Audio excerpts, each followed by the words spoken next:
Nagpasalamat si President-elect Rodrigo Duterte sa mga Dabawenyo na malaki raw naging papel para makilala ang kanilang lungsod. Sa kanyang talumpati sa huling flags raising ceremony kahapon bilang alkalde ng Davao, ginit ni Duterte na tutuparin niya bilang Pangulo ang lahat ng ipinangako niya sa bayan.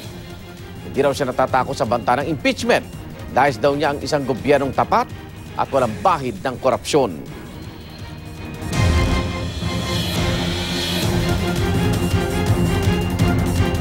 Sabi ko sa mga cabinet member, do not launch a campaign here in the office. If running for a public office or if you have plans to whatever, do not do it here in my cabinet.